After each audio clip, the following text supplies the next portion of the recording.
so I see this as part of almost like a poem, and this is one stanza of that 5-stanza poem. And it's called The Mercurial Dog Anticipates Her. And my previous work to this took paintings and used them as backdrops.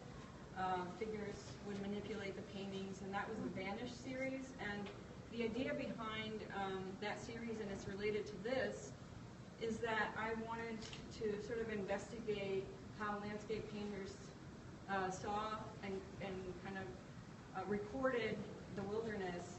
And so I used one of Bierstadt's paintings in that previous series, and I'm very sort of interested in our relationship to nature, but also our relationship to technology. So the work, even though it talks about sort of how we romanticize and record nature, it's also about the relationship between painting and drawing and my medium, which is usually video.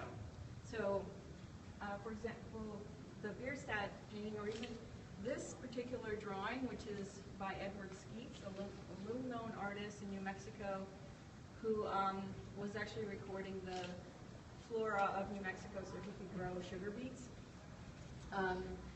You know, I see that that medium might outlast video, because video formats change all the time. And even though they're pretty stable now, as we know, it's a fairly new and changing medium. And it's very hard to actually see earlier video because it's disintegrated. So in this series, it's actually probably the most lighthearted work I've done to this date. And I'm sort of referencing early film history and also Aesop's fables and sort of folklore and how kids learn about nature through stories. And so this one, you see the figure come out and she kind of reconstitutes the blossom. And it is actually the blossom that this cactus would have. The cactus is actually quite small, but I've kind of blown it up here to make the figure small. And so the figure is actually shot on green screen and then sort of put together with the imagery. And the dog, which I really wanted a coyote, but couldn't really get the coyote with green screen. It's very difficult. So the series, actually, there are 5 pieces, and each one has a human and an animal in it, except for one. The T for Impossible Paths actually just has a honeybee in it, no human. And then these sort of have like almost pairs to them. There's another one that the figure is actually racing a blossom, and this one she's reconstituting, or what I'm calling reconstituting, but she actually kind of reveals it with fake water.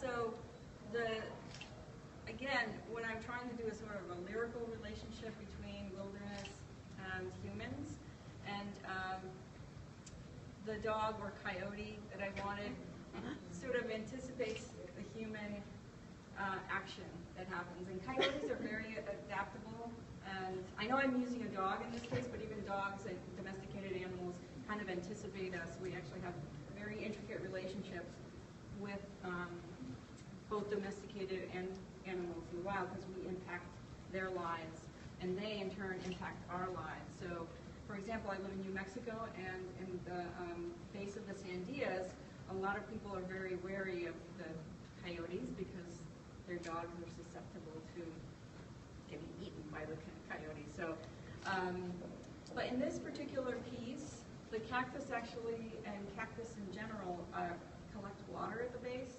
And what coyotes will do is they'll often dig trenches around the cactus so that the water kind of appears, and rabbits and other small animals go to drink water, and then they're prey for the coyotes.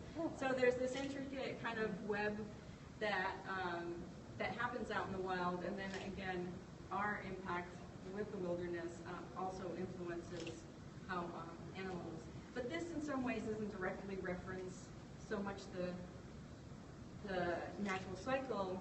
What I wanted to do was sort of have this playful interaction between the dog and the figure, where, you know, she's sort of aware that the dog is around, but the dog is waiting for her to reveal the blossom, which he interacts with. So again, in terms of the process, I again was doing research at the University Museum and wanted to look at their drawings so I could use them as backdrops. And initially I was just looking for black and white drawings to use as backdrops, and I ran across Edward Skeet's work, which again, like I said, he was much more interested in just recording the flora so he could learn about, he was from England, and he wanted to learn about, you know, planting cycles. And so I was fascinated at how beautiful and small these little paintings were that he made, and that's why I decided to use them. And then the format of the video was very important to me. The previous series that I did, the Vanish series, which has sort of these romantic landscape paintings, they're very ornately framed. The videos have like these gold frames around them. And this, I wanted to keep it a lot simpler. And the idea is that when the video is off, that it is also an object and almost like a painting itself. So the black frame kind of frames the black quiet screen. And I wanted people to be aware that even though this is a light source and it's a light medium, like you have to turn it on and you have to press play in order to see it, there is also the dormant side of the medium. When you turn it off, there's nothing there. So I like this idea that, you know, it's this magical kind of activation for you to see it. When it is quiet, it is also a work of art in some ways, but there's nothing playing. So again, there's the difference between a painting, which is never off, really, right? And it's always framed and it's always there and it's a still moment in time, and the video, which is on and actually plays with time. We see something evolving over time. You know, I watch people sitting here and see, you know, looking at the cycle, and then moving on when they've seen the beginning and the end. Very different than a painting, which doesn't really have a beginning and an end. So the work isn't just about the content, it's also about how it's made and what it's saying about the actual medium of video